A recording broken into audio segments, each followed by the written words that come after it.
The air in the courtroom felt thick, heavy with unspoken tension. All eyes were on Jordan, a teenager who looked like he'd just stepped out of a magazine, standing before Judge Caprio. Jordan had this smirk, a little half-smile that didn't quite reach his eyes, as if the whole situation was beneath him. He clearly found Judge Caprio's stern face and the serious talk about his traffic violations almost funny. It was a blatant show of disrespect, and you could feel the collective gasp from the gallery, a mix of shock and quiet disapproval. This kid, Jordan, seemed completely disconnected from the gravity of the moment, as if he were watching a play rather than starring in a very real, very consequential one. Judge Caprio, with a calm that bordered on unnerving, asked Jordan if he understood the severity of his actions. Jordan didn't miss a beat. He let out a loud, almost theatrical laugh, a sound that echoed through the otherwise silent room. It was a dismissive, arrogant sound, and he even waved his hand in a casual gesture, as if brushing away a fly. He truly believed his family's money and influence would sweep this whole mess under the rug, just like they always had. His parents weren't in the courtroom, but their presence, or rather the idea of their power, seemed to hang in the air around him, a shield he thought impenetrable. He acted like this was just a minor inconvenience, a silly little detour in his privileged life, but Judge Caprio didn't flinch. His gaze remained steady, unwavering, fixed on Jordan. There was no anger, no visible frustration, just a deep, unreadable calm that surprised everyone, including Jordan himself. The judge's composure, in the face of such blatant mockery, was striking. It wasn't the reaction anyone expected, certainly not Jordan, who probably anticipated an outburst, something he could easily dismiss as an old man's temper. Instead, the judge's quiet dignity made Jordan's laughter sound hollow, almost pathetic. The gallery watched, holding their breath, sensing that something significant was about to happen. This wasn't going to be just another slap on the wrist. Then, Judge Caprio leaned closer to the microphone. His voice, when he spoke, was low but resonated with an undeniable authority. It wasn't loud, but it filled the room, carrying a weight that hadn't been there before.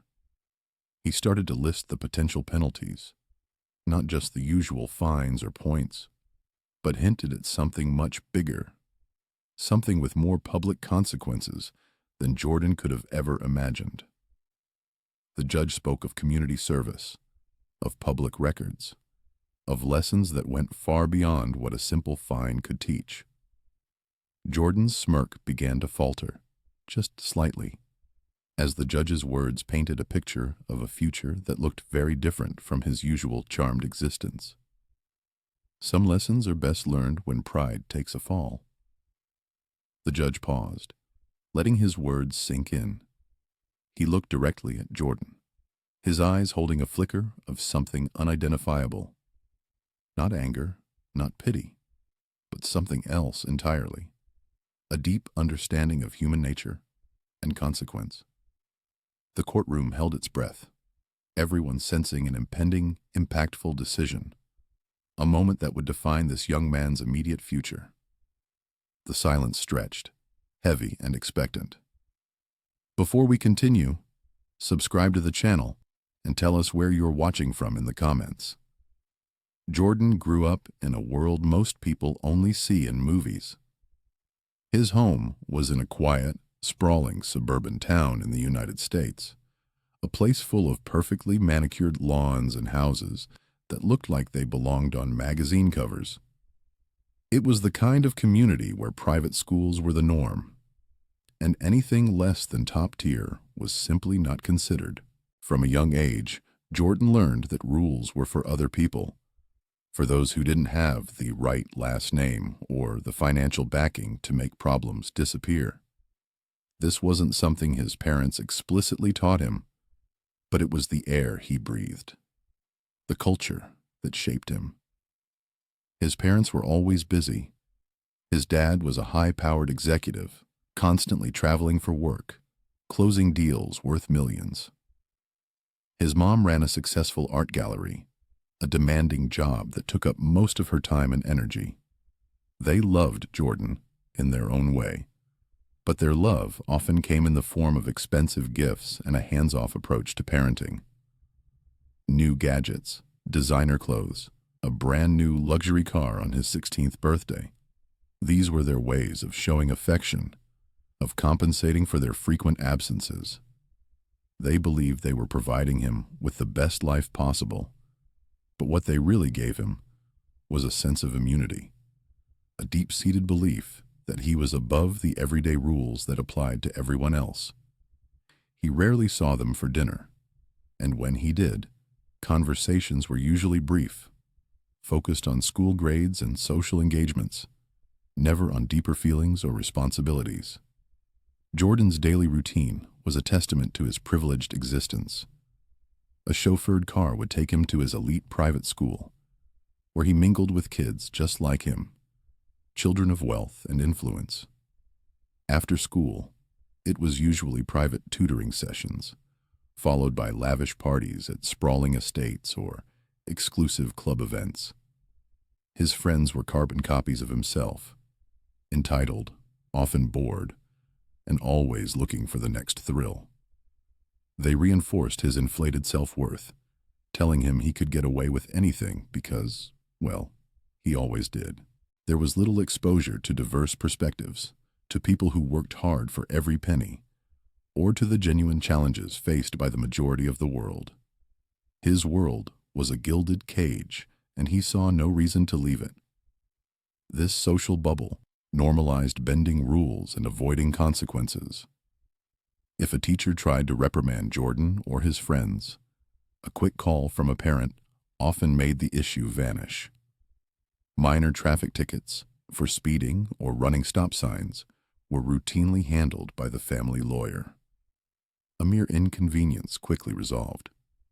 This environment taught Jordan that authority figures were either to be charmed or bypassed, never truly respected. Justice, in his mind, was a flexible concept, easily manipulated by those with power and money. He saw public officials as nuisances, obstacles to be navigated rather than figures of authority. His consistent disregard for traffic laws, which led him to Judge Caprio's courtroom, was a direct result of this upbringing. He'd had numerous warnings, minor accidents, and countless close calls, all of which had been smoothed over. There was the time he drove his sports car at reckless speeds through a residential area, laughing it off when a police officer pulled him over, knowing his dad would make it disappear.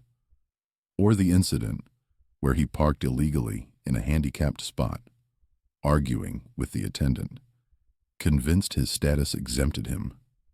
These small instances, his casual arrogance and blatant disrespect for public officials, were not isolated events. They were a pattern, slowly building, like a storm-gathering force, all leading to that moment in Judge Caprio's courtroom, where his carefully constructed world was about to collide with a reality he never anticipated. The casual arrogance Jordan displayed in the courtroom, the mocking laugh, wasn't a sudden thing.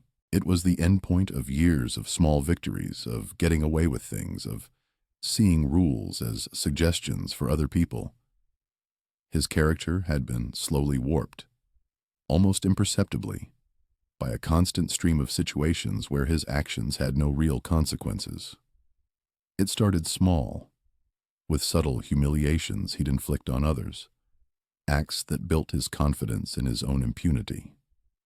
He'd make fun of the cafeteria staff, loudly complaining about the food, knowing they couldn't talk back. He'd mock classmates who weren't as rich or as cool as him, making jokes about their clothes or their parents' jobs, always just loud enough for them to hear, but quiet enough to avoid adult intervention. There was the time he publicly shamed a peer for a minor mistake, during a school presentation, making sure everyone laughed at the kid's expense. These incidents, though seemingly minor, were never addressed. Adults around him either didn't notice, didn't care enough, or were too intimidated by his family's standing to say anything. Each time he got away with it, a little piece of him solidified the belief that he was untouchable. Jordan also had a habit of making promises he never intended to keep. He'd tell a friend he'd help them with homework, only to blow them off for a party.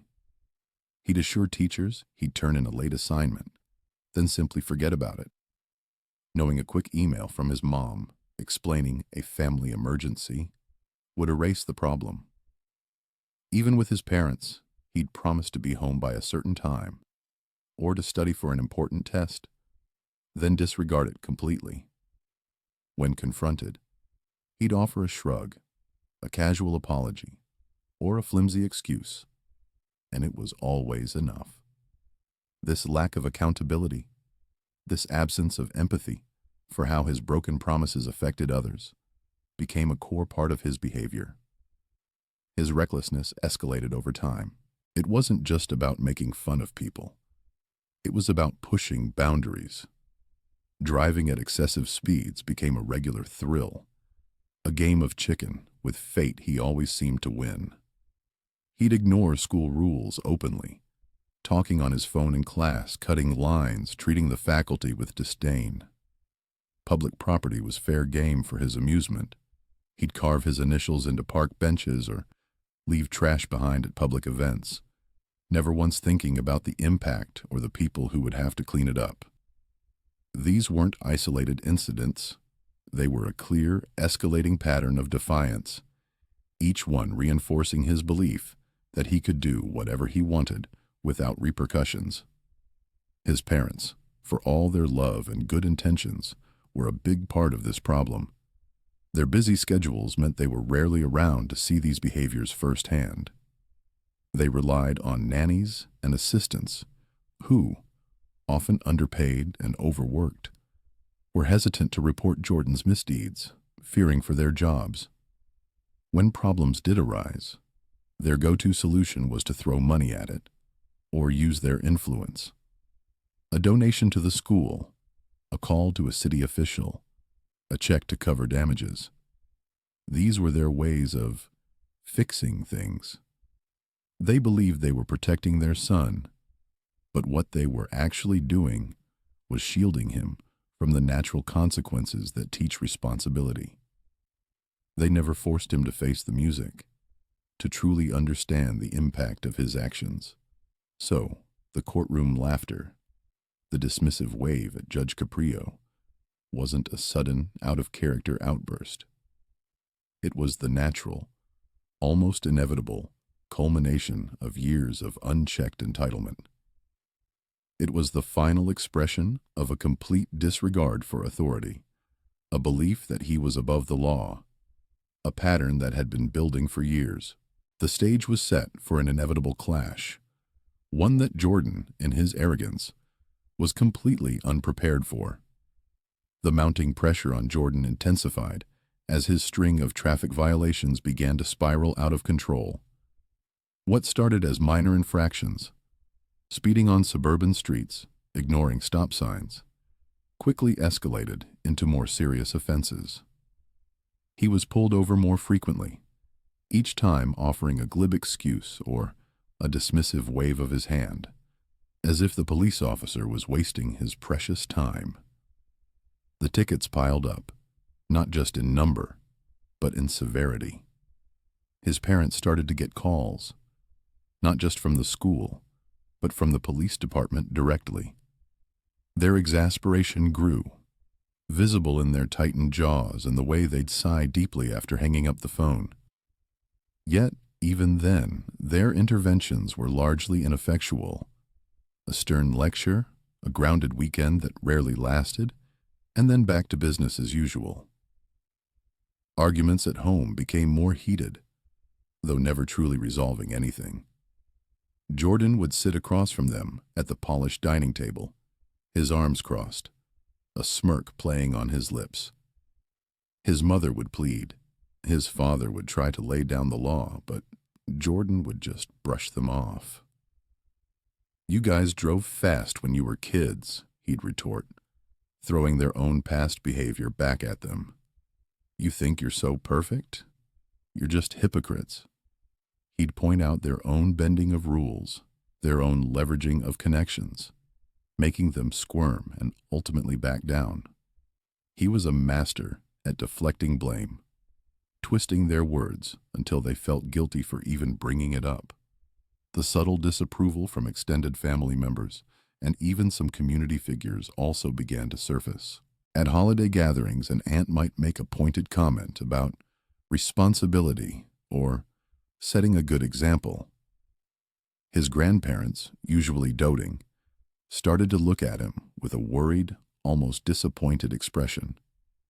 Neighbors, who once praised his charm, now offered polite but distant greetings, their eyes holding a silent judgment. They'd seen the police cars in front of his house, heard the late-night parties, and knew the stories.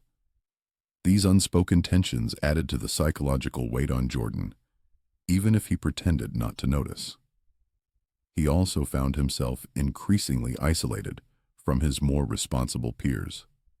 Friends who once admired his rebellious streak grew tired of his recklessness. They started making excuses to avoid his invitations or simply stopped inviting him to their own gatherings.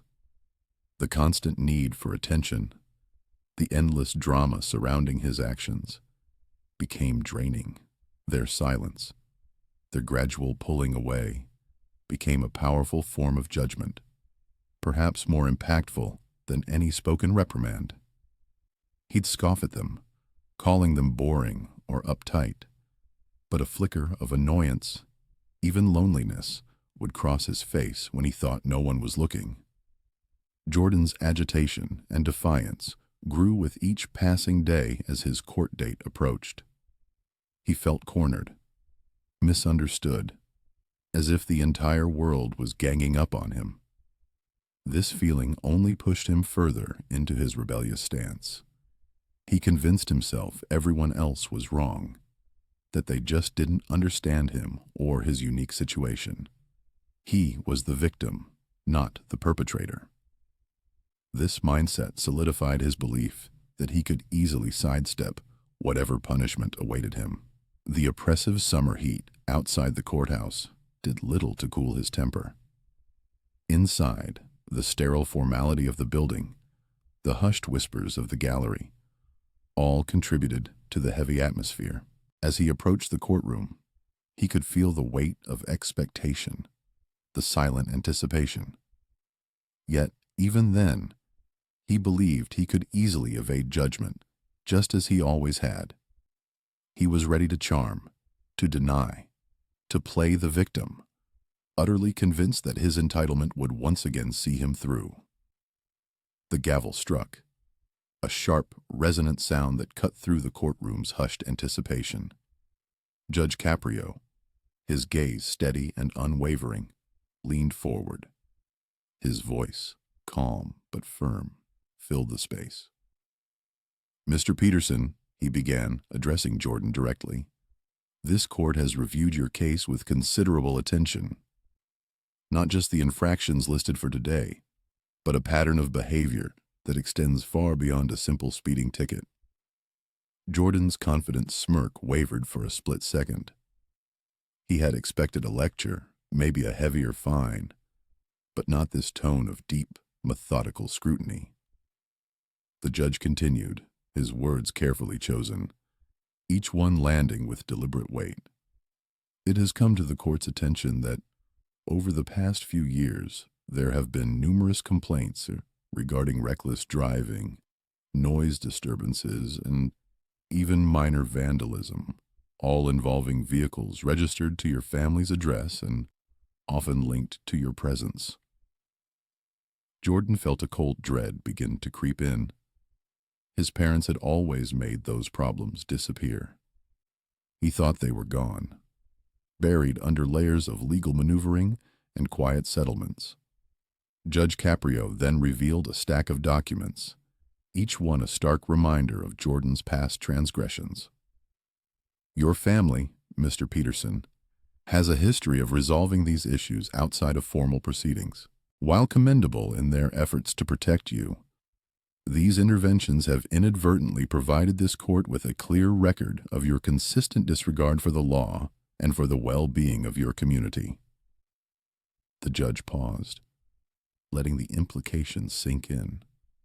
Jordan's parents, in their attempts to shield him, had actually created a paper trail that Judge Caprio had meticulously uncovered. "This is not merely about punishment, Mr. Peterson," the judge declared, his voice rising slightly, "but about responsibility. It's about understanding that actions have consequences, regardless of one's background or family resources." He then announced the sentence, a series of mandates that shattered Jordan's carefully constructed world of impunity.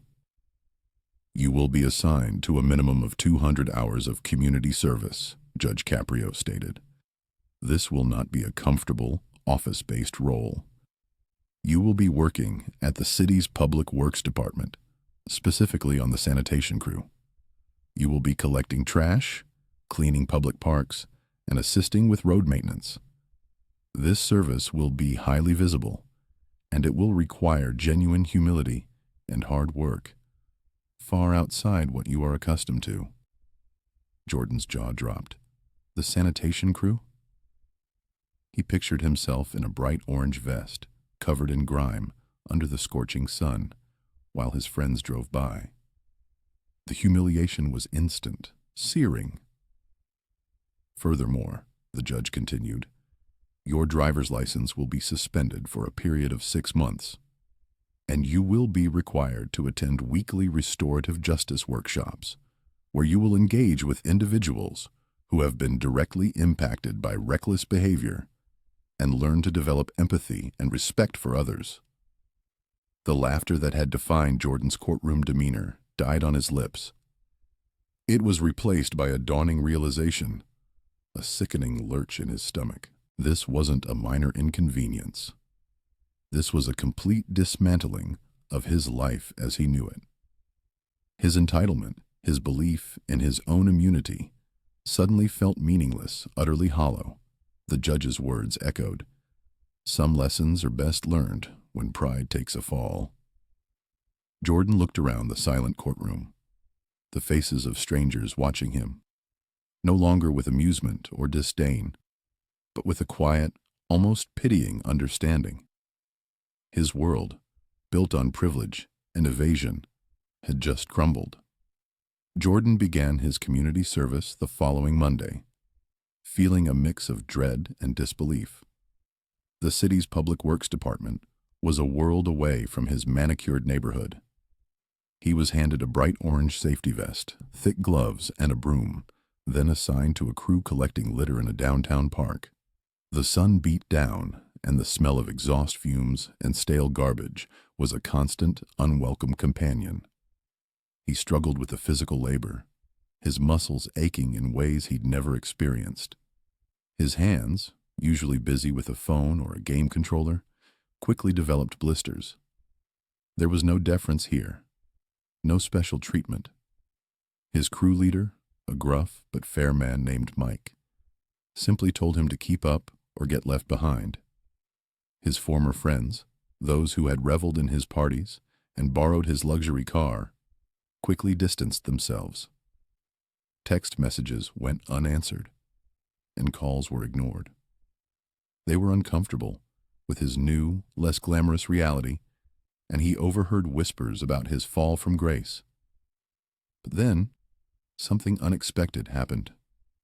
An older woman, on his crew, Maria, who had been cleaning parks for 20 years, saw his struggle and quietly offered him tips on how to hold the broom to avoid back strain.